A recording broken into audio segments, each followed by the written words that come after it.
시간이 되었으므로 2022년 7월 4일 월요일 세계선교사 새벽 기도회를 시작하겠습니다. 다 같이 묵상하시겠습니다. 오라 우리가 여호와께 노래하며 우리의 구원의 반석을 향하여 절거이 외치자. 우리가 감사함으로 그 앞에 나아가며 시를 지어 즐거이 그를 노래하자. 여호와는 크신 하나님이시여 모든 신들보다 크신 왕이시기 때문이로다. 아멘. 오늘 우리를 대신하여서 김혜신 영국 선교사님 기도해 주시겠습니다. 기도하겠습니다. 하나님 아버지 감사합니다. 새날을 주시고 이렇게 기도할 수 있고 예배 드릴 수 있는 시간 주심을 감사드립니다.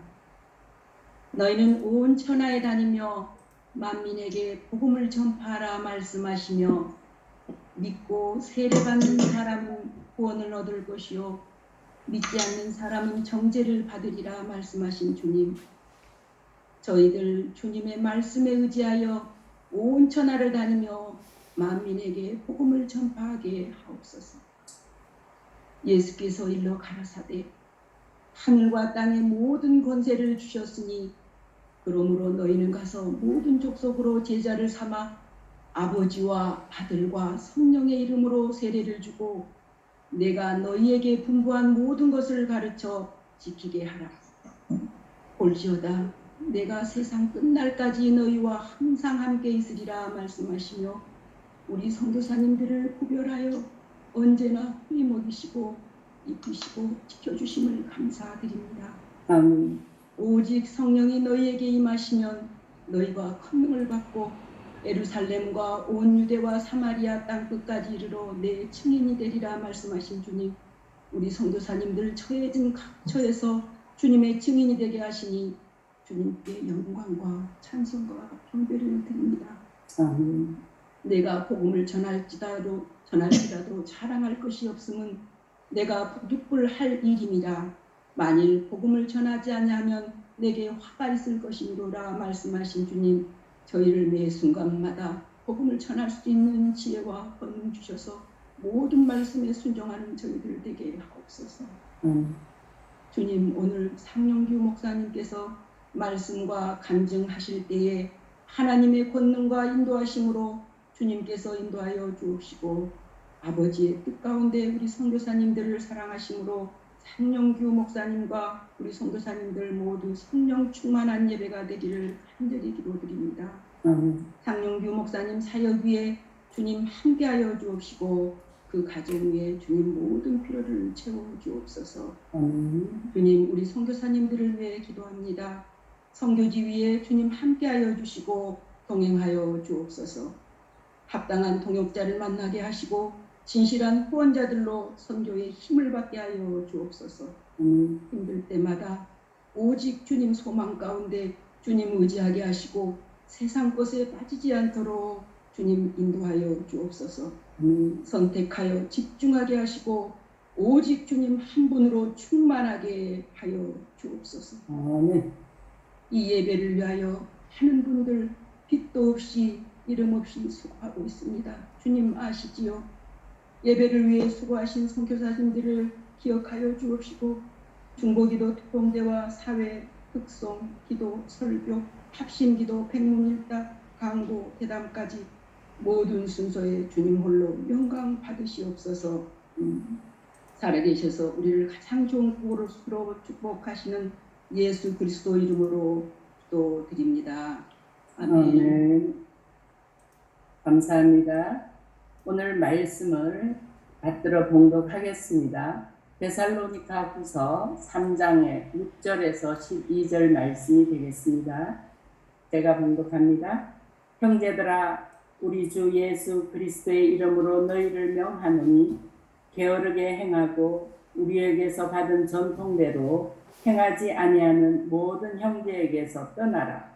어떻게 우리를 본받아야 할지를 너희가 스스로 아나니 우리가 너희 가운데서 무질서하게 행하지 아니하며 누구에게든지 음식을 값없이 먹지 않고 오직 수고하고 애써 주야로 일함은 너희 아무에게도 폐를 끼치지 아니하려 함이니 우리에게 권리가 없는 것이 아니요 오직 스스로 너희에게 본을 보여 우리를 본받게 하려 함이니라.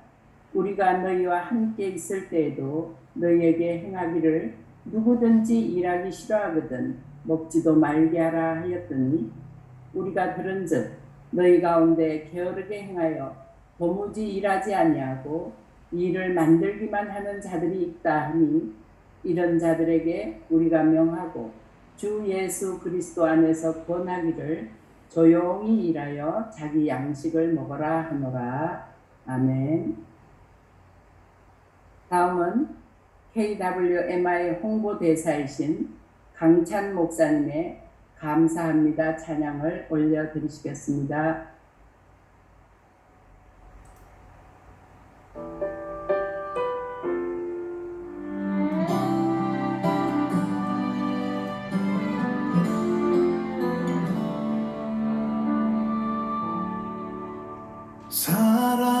사랑합니다 나의 아버지 나를 향하신 변함없는 그 사랑 즐거울 때나 슬플 때나 괴로울 때도 늘 함께 계시네.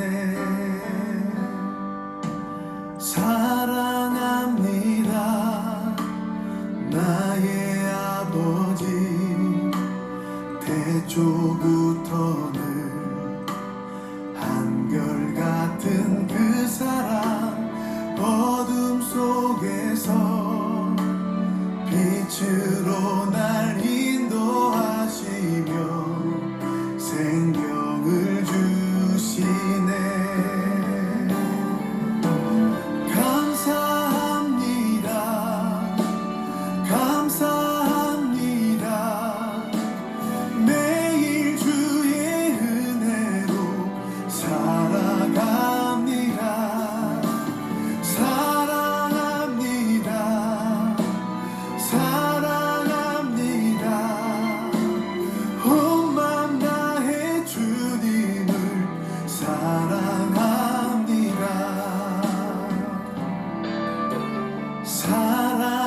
사랑합니다 나의 아버지 모든 이에게 공평하신 그 사랑 믿는 자에게 천국 문을 약속하셨네.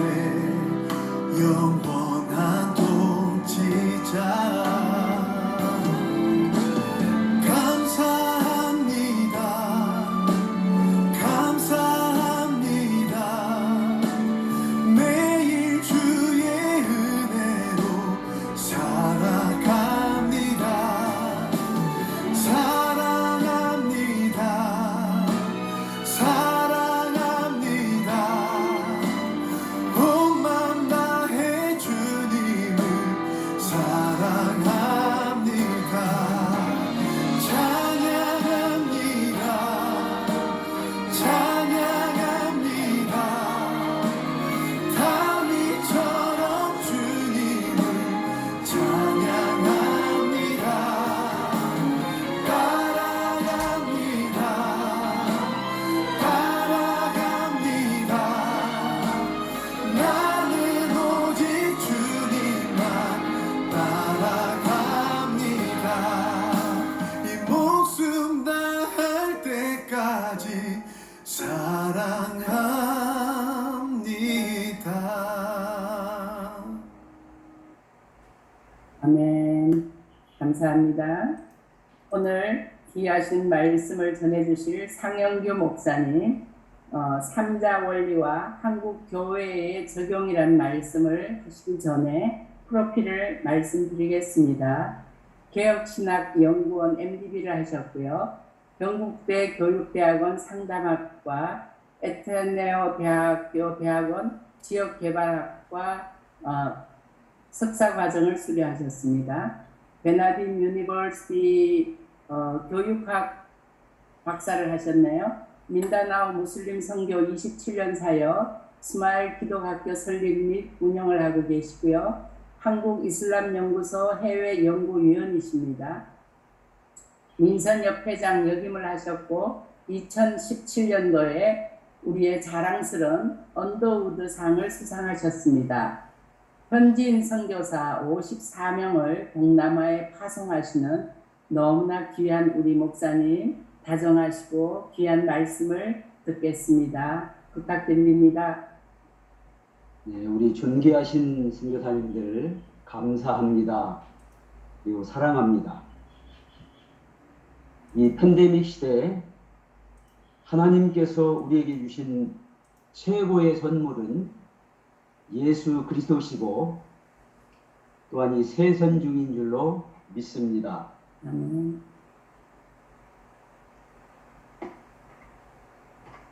왜 안 넘어가죠? 예.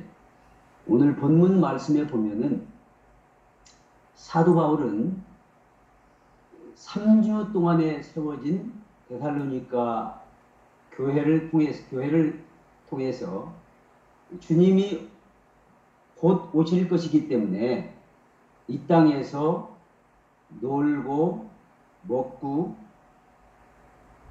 이렇게 게으르게 살아가고 있는 데살로니가 교인들에게 우리가 왜 너희에게 가르쳐 준 대로 행하지 않느냐, 그들에게서 떠나가라고 하면서 규모 없이 행하지 아니했고 누구에게서도 양식을 값없이 먹지 않았고 밤낮으로 수고하고 애써서 일하는 것은 다른 사람에게 피해를 끼치지 아니하려 했고 그것을 너희에게 본을 보여주어서 우리를 본받게 하려 했다고 말씀을 합니다. 그러면서 누구든지 일하기 싫어하거든 먹지도 말라.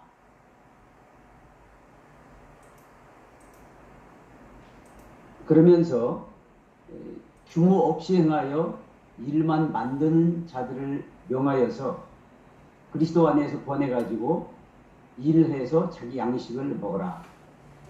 그렇지 않으면은 그들과 사귀지 말라라고까지 강경하게 말씀을 하는데, 저는 이 말씀을 통해서 사도 바울과 그 선교팀이 얼마나 자립 의지가 강하게 자리 잡고 있었고 일을 하면서 선교한 내용들을 보며 우리나라에 초대 들어오셨던 선교사님들의 그 삼자 원리에 의한 선교 방법을 어떻게 들여오게 되었고 또 실행하게 되었고 그 중에 가장 이 삼자 원리를 말하자면 자립선교의 백과사전이라고 볼 수 있는 공주의 그 윌리엄스 선교사님의 그 선교 전략들을 논의하고 마치도록 하겠습니다.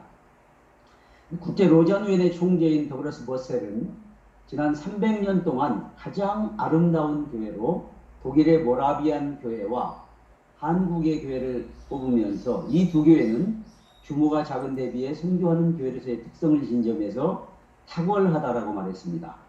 또 박기호 교수님은 한국 교회는 선교 초기부터 평신도인 의사, 간호사, 교사, 영농, 기술자, 교육, 행정가 등 전문인들이 선교 사역에 적극적으로 참여한 전통을 가지고 있다고 분석을 했습니다. 초대교회 전문인 선교 역사를 연구해 보면 한국 교회가 근대 기독교 역사 가운데 가장 성공적으로 기독교 토착화와 부흥을 이룬 모델 가운데 하나라는 데는 이론의 여지가 없습니다. 한국 교회사에 정통한 이만열 교수는 지난 한 세기 동안 한국에서 진행되어 온 선교 역사에 대해서 학문적으로 충분히 정리되지 않은 상태에서 선교에 조급히 뛰어들고 있는 한국교회 문제를 이렇게 말하고 있습니다. 거의 2000여 명에 가까운 한국에 왔던 선교사들에 대한 학문적인 정의가 되어 있지 않으므로 한국교회는 자신들이 경험한 중요한 과정을 선교에 원용하지 못하게 되었다. 따라서 현재의 기독교는 한국 사회 내에서 영향력을 상실한 가운데 있으며 한국 선교사들도 선교의 준비가 미흡한 채 파송되어 서양교회의 경험에만 의존한 결과 많은 시행착오를 겪고 있는 것이다. 그렇습니다. 우리 한국 선교의 역사는 총체적, 전인적 선교사에게 입장과 전문인 선교 관점에서 다시 한번 살펴보아야 할 이유가 여기에 있다고 생각합니다. 만약 우리가 간과한 많은 역사적 교훈들이 밭에 묻힌 진주와 같이 찾는 자를 기다리고 있어요. 우리 이용남 선교사님께서 앞장서셔서 이러한 초대교회 역사 속에 묻혀진 진주를 캐내고 있고 우리로 하여금 정말 눈물과 결단과 헌신의 자세를 다시 한번 주시는 데 대해서 감사를 드립니다. 저는 이 말씀을 준비하면서 배한호 선교사님이 지은 한국교회와 자립선교, 이성노 목사님이 지은 자립선교 할 수 있다. 이것은 소련의 연해주에 자립농장을 통해 자립한 신뢰를 말씀하고 있고 또 저의 졸저 자립선교 이끄신 성령님을 참조를 했습니다. 첫 번째로 헨리 벤은 우리가 아는 대로 삼자 원리의 원조입니다. 영국 교회 선교운동의 형성자로서 해외 선교부 총무를 32년 동안 맡으셨고 선교의 최종 단계에 가면 자급자치자재하는 교회가 되어야 되는데 이를 위해서는 적합한 교육과 복지, 적당한 재정 모금과 지도력 도달이 잘 되어야 한다. 그리고 삼자 원리를 시작하게 된 것은 선교지 교회들이 침체 원인을 쌀 신자로 만드는 데 있음을 의식함으로 시작을 합니다. 선교지 교회의 진정성은 자신의 회중에서 뽑힌 사람이 회중의 지도자가 되는 자치에서부터 시작이 되고 선교사의 도움이 없어지게 하는 것, 이것이 선교의 목표라고 주장을 하셨고 교육이 정치, 경제, 사회적 발전의 그리고 영적 발전의 기초가 된다라고 이야기를 했습니다. 이것을 미국에 또 소개했던 루돌프 앤더슨은 미국 해외 선교부 실행 총무를 역임했고 선교를 위한 사도적 모델의 회복을 주창했으며 문명화는 결코 선교의 목표가 될 수 없고 부산물일 뿐이고 학교와 교육의 필요성을 강조하면서 교사를 위한 사범학교 그리고 교사 양성소를 설립하도록 했고 교육이 없이는 진정한 의미의 자치 자립 자변이 불가하며 모든 세계가 회심할 때까지 선교사를 파송하는 토착교회를 설립하라고 했으며 선교사의 안락사, 즉 우리의 도움이 현장에서 본 교회에서 없어지게 하는 것이 선교의 목표라고 이야기했습니다. 그런데 놀라운 것은 이 두 분 헨리 벤 앤더슨은 선교 현장에 직접 사역한 분은 아니라는 사실입니다. 그리고 앤더슨 선교의 목표를 잃어버린 자들의 회심과 새신자를 대교회로 개척할 수 있도록 조직하고 유능한 현지 지도를 양성하며 지방 개교회를 독립적이고 자전하도록 지도하라고 했습니다. 게리 벤 리넨도 그의 선교학 서론에서 토착교회들은 자치자립 자전뿐 아니라 그 교회들의 문화적으로 적당한 방법론에서 하나님의 뜻을 반영함으로 교회 패턴들을 그 토착 맥락에 어울리게 해야 한다. 즉 한국 교회의 문화를 이식하는 것이 아니라 토착화를 이루어 가야 한다는 것이죠. 그 다음에 이제 이것을 선교 현장에 최초로 이식시키신 분이 칼 슈라프인데 독일 경건주의 본산인 할레대학 출신으로 1832년 7월 한국을 최초로 방문합니다.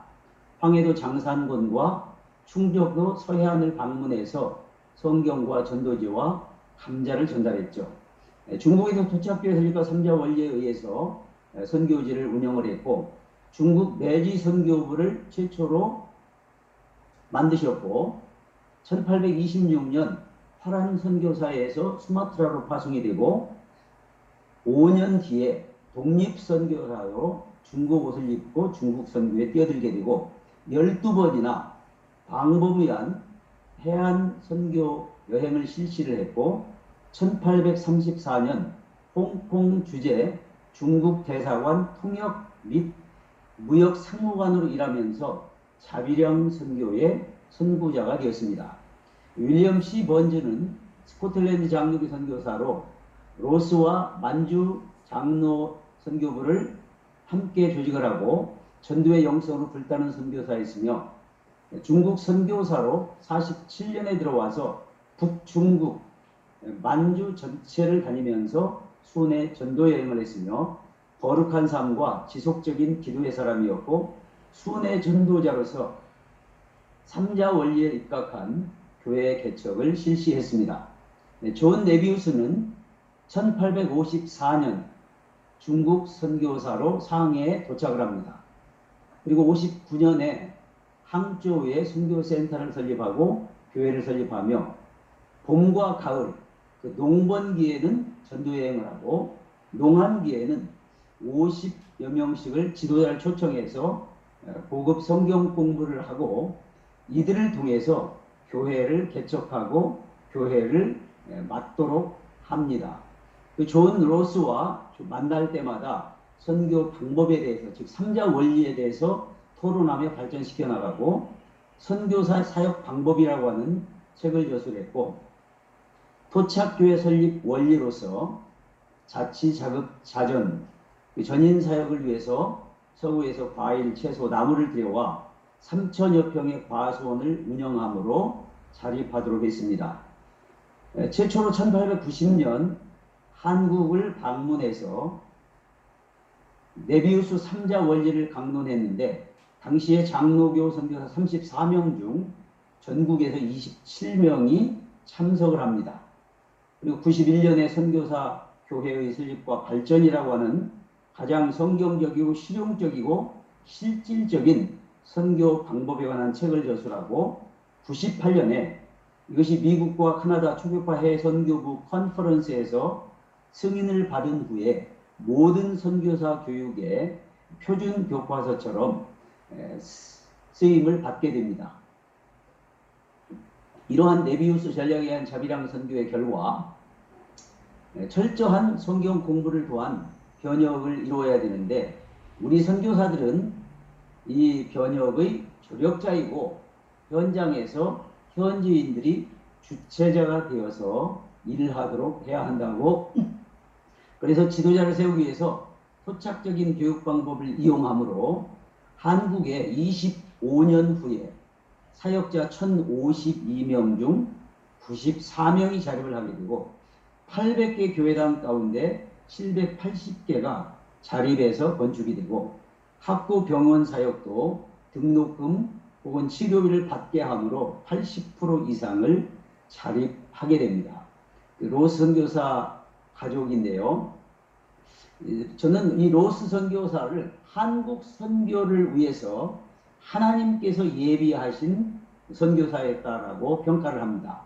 1872년 토착교회 이론을 발전시키고 91년에는 만주 장로교를 창립하고 73년, 74년 방법위한 순회 전도여행을 하며 74년과 76년에 당시의 서국 정책으로 꽉 막힌 한국에 들어갈 수가 없었기 때문에 간도 지역에 와 있는 3만여 명이 먹고 살기 위해서 일하고 있는 고려인 마을에 선교 여행을 하고 거기서 이응찬, 백옹준 두 분을 한국 선교사로 데려옵니다. 그리고 78년도 비단 장사를 했던 우리 서성윤, 서경조 몰락한 양반 자제가 장티푸스로 만주 지역에서 장사를 하다가 존 헌터의 병원에 입원하게 되고 맥킨타이어 목사님의 전도로 예수를 믿게 되고 이들이 그 양반 자제로서 한글을 잘 알고 한문을 잘 알기 때문에 한글 번역하는데 로스 목사님께로 에, 소개를 시켜줍니다. 그리고 로스 목사님을 통해서 1879년 의주에서 왔던 한국인들에게 전도해서 의주교회가 최초로 설립이 되고 83년도에는 전도인 권서인들을 통해서 간도와 의주와 소래와 세문안교회 교회 설립이 되게 됩니다. 그리고 87년에는 예수교 선교 전서로서 신약이 출판이 되고 권서인들로 복음을 전파하여 전문인 선교사로 헌신하게 하므로 한국 땅에 선교사가 발을 딛기 전에 이미 31개의 공동체가 설립이 되게 됩니다. 로스의 번역본은 최초로 이응찬이 시작을 하고 서상윤과 백홍준 등에 해서 또 맥킨타이어 목사님이 로스 목사님의 안식년 기간 동안에 함께해서 1880년에 최초로 그 인쇄를 결정하고 다다음 해에 누가 요한복음서 3000부씩을 인쇄해야 합니다. 그리고 로스는 권서인들을 우리 한국인들을 파송해서 그 선교사로 나가도록 하는데 그때 시감자 먹고 사는 문제를 해결하고 금계라 해열 진통제를 통해서 아픈 자들을 치료하고 복음서를 가지고 예수님을 전함으로 전인적 선교를 평신도 권서인들에 의해서 실시합니다. 그 내용을 좀 더 구체적으로 살펴보면 82년도에 간도 목단 공동체 김청송을 최초의 권서인으로 파송하고 그를 통해서 예수를 믿게 된 사람들이 많아집니다. 왜냐하면 거기에 이미 3만여 명 정도의 한국인들이 고려인이라고 표현을 했는데 살고 있었고 그래서 84년에 첫 세례자 85명이 세례를 받습니다. 그리고 열정적으로 자전해서 28개의 고려인 공동체에 복음이 전파되므로 수천 명이 희심했다라고 하는 로스의 편지에 기록이 있습니다. 그리고 83년도에는 의주교회, 소래교회, 세문안교회 공동체가 시작되었고 세문안 공동체는 희심자 가운데 2명, 열정적인 2명을 전도인으로 파송해서 서울 서부지역, 남부지역에 희심자를 내고 84년에 로스에게 수세를 요청을 합니다. 그런데 그가 안식년에 감으로 87년에 언더우드와 로스 목사님 2분에 의해서 첫 세례를 한국 안에서 베풀게 됩니다. 토착 지도자를 양성한 후에는 교회 지도자 2인을 선출해서 자치, 자립, 자전하는 교회로 우리 평신도 한국인 선교사들에 의해서 세워졌음을 볼 수가 있습니다. 그리고 후에 로스와 웹스터가 함께 간도 공동체를 방문하는데 85년에 300명의 중간과 상류층에 있는 사람들을 전도된 자 가운데 세례를 베풀고 87년에는 아까 말씀드린 대로 한국을 방문해서 언더와와 함께 세례를 베풀고 초기 교회들을 자치, 자립, 자전하는 공동체로 세우고 예배당 건축도 아까 본 대로 87%를 자체적으로 자립해서 건축을 합니다. 그래서 건물과 예배를 토착화함으로 친근감을 주도록 합니다. 이수정은 신사 유럽단으로 일본에 가서 82년에 전 넉스 선교사에게 성경 공부를 통해서 예수를 믿고 세례를 받은 다음에 최초로 미국 기독교인들에게 한국 선교를 호소했고 마가복음을 번역해서 미국에서 들어오는 선교사들이 일본에서 한글을 배운 후에 복음서를 가지고 들어오게 됩니다. 이 삼자 원리를 한국교회에 적용하는 문제에 대해서 우리 배한호 교수님은 초대교회 개척자들은 신실한 전도적 노력을 통하여 최초의 토착 장로교를 설립하였다. 이 자발적이며 헌신된 전도자들은 만주의 간도로부터 의주, 소래, 서울에 이르는 많은 지역에 사역하면서 가는 곳마다 복음을 전파하였다. 더욱 의미심장한 것은 모든 초기의 공동체들이 삼자 원리 위에 설립된 공동체의 특징들이 있었다는 것이 관찰되는 것이다. 그리고 이 배 교수님은 로스의 선교 방법론을 좀 더 구체적으로 말씀하는데, 선교사는 목회자가 아니면 결코 한 가지, 즉 목회하는 일에 침잠, 영어로는 sink down해서는 안 된다고 합니다. 선교사는 진정한 사도의 후계자들이다. 우리는 그 사역 방법이 사도행전에 기록된 위대한 사도 바울의 발자취를 쫓는다. 모든 선교사는 어떤 토착교회의 목회가 아니라 바울을 모방하는 광범위한 순회 전도자로 자치 자립 자전하는 교회를 형성하고 감독해야 한다. 선교사의 목표는 이른 양을 전도하여 스스로에게 의존하고 자유롭게 자급하는 교회, 하나님의 왕국의 도래에 기여하는 강력한 토착교회를 설립해야 한다. 오늘 저와 여러분은 미전도 종족 가운데서 사역하고 있다면 진정한 사도의 후계자인 줄로 믿습니다. 또 로스가 저술한 미션 메소디슨 만추리아라고 하는 책에서 선교사들은 대도시에 센터를 지어 정착을 하며 여기서 주사역인 전도목회 교육, 의료사역을 수행하고 여기 센터를 중심으로 선교사는 수백 마일, 일반적으로 한 도에 걸쳐서 수백만의 사람들을 감독한다. 그리고 각 기지에는 군 정도를 얘기하는데 훈련과 경험을 갖고 있는 토착 전도자들이 있다. 그 젊은 학생 전도자들은 이 선배 전도자들을 돕는다. 외곽 기지들을 선교사는 1년에 수차례 순회하며 전도자들을 격려, 자극, 지시, 교육한다. 선교사는 교리 문답 대상자를 점검하여 합당하다고 여겨지는 자들에게 세를 베푼다. 이 순회 사역을 통해 수행되는 일의 양은 20여 명이 수행해야 될 정도의 에너지와 시간을 필요로 하는 양이다. 선교사는 자신이 훈련하고 신임하는 토착 전도자에 의해 세워진 교회들을 순회하며 사역하는 감독자이다. 토착 전도자들은 어떤 외국인보다 효율적으로 현지인을 잘 알고 전도하여 성경을 가르칠 수 있는 사람으로 세워 사역을 전적으로 위임해야 한다.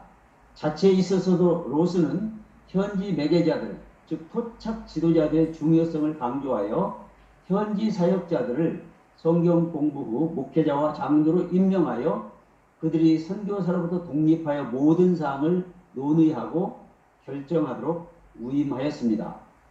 실제로 한국에 사역하신 선교사님 가운데 개척 담당자들은 100개 교회 내를 순회 사역했고 제가 읽은 순천 지역에는 186개 그리고 경북 지역에는 200개가 넘는 교회를 순회 사역하신 경우를 보았고 언더우드 선교사도 세브란스 의대를 교육사역 그리고 연세대학교 교육사역을 하면서도 17표 교회를 세우고 순회하며 사역했습니다.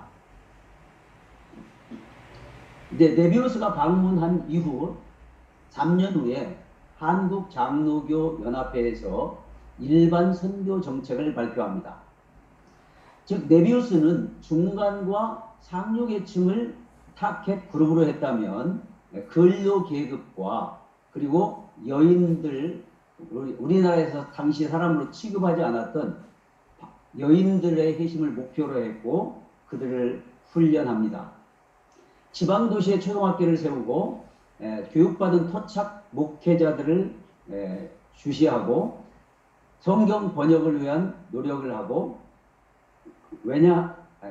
문서 사역에 순수 한글을 사용했고 작업하는 교회로 또 자전하는 교회로 신자 한 사람 한 사람을 전도자로 훈련해서 나가 전도하도록 했고 의료 선교는 환자들의 마음에 예수님 사랑을 가르치고 사랑의 본을 보여주고 시골에서 온 환자들의 경우 치료된 다음에 돌아갈 때는 그 마을을 방문해서 전도함으로 우리의 그 사역자들이 교회가 설립의 기초가 되게 했습니다.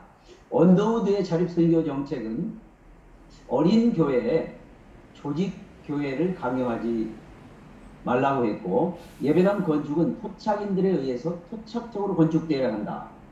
당시의 예배당들을 보면은 초가집과 기와집이 거인하였죠. 모든 그리스도인들은 이방인들에게 복음을 전하도록 훈련했고 교회 학교를 담당한 선교사와 조사, 집사, 장로들의 감독하에 두었고 큰 도시에는 고등학교와 대학교를 설립을 했고 하계 및 동계, 농한기에 성경 공부방을 통해서 지도자를 개발하고 토착인들에게도 서적 출판 비용을 최소한의 비용을 받고 그 성경을 배포했고 모든 의료 비용까지도 지불하도록 했습니다. 그래서 언더우드의 자립선교 정책 이후 15년 뒤 한국교회가 188개 중에 장로교회입니다. 186개가 자립을 하고 세례교회는 3,000명에 이르렀습니다. 이것은 네비우스가 오기 이전까지 약 5년 동안 3명만 전도된 것에 비해서 엄청난 발전을 한 것으로 볼 수 있고요. 감리교회는 서양식 건축 비용을 후원을 받아 주로 건축을 한 것을 볼 수 있고 특별히 성경의 여인들을 바이블 우먼을 세워서 권서인, 전도자, 조사, 교사, 지도자로 봉사하도록 하고 성경 공부만을 통해서 리더들을 훈련을 했고요. 그 다음에 이제 미국과 카나다 초급화 선교회 파송을 받고 온 클라크 선교사도 네비우스의 방법을 요약한 책자를 만들어서 한국교회에 적용을 했고 순회 전도 여행을 통해서 교회들을 세워나가고 모든 성도를 복음 전도자로 만드는 자전 그리고 자치 순회 선교사가 되어서 우리 한국인 장로님들이 다 교회를 이끌어 가도록 했고 네비우스는 유급은 안 된다라고 했는데 우리 한국에서는 근로계급 여성들을 주 전도 대상자로 하다 보니까 교회 자체가 목회자의 월급을 주기가 어려운 경우에는 유급을 할 수 있도록 했고 또 무급도 함께 하도록 했습니다. 그 자금은 교회 예배 비용은 신자가 다 부담하고 목회자 사례까지 교회에서 부담하도록 했고 체계적인 성경 공부를 실시하며 징계도 실시하고 협력과 연합의 정신을 강조하고 소송에는 성경대로 불간섭했으며 가난한 자를 부자하는 일에 앞장섰습니다. 한국에서 실제로 실행되었던 자립선교 정책들을 보면 대구에는 사과농장, 감자농장, 공주에는 영농교실, 임업, 목공, 낙농, 우유, 배급, 양계, 양돈, 가마니 짜기, 살림, 양잠들 등 요크셔 돼지농장과 포도농장은 메노나이트에 의해서 경북 지역에 과수원, 남침예교 선교사들에 의해서 또 산양유도 언더우드는 타자기 복음을 통해서 비즈니스 선교가 최초로 시작되고 또 미션 스테이션 각 도 지역 이상에는 유초동부 대학과 의대, 간호대,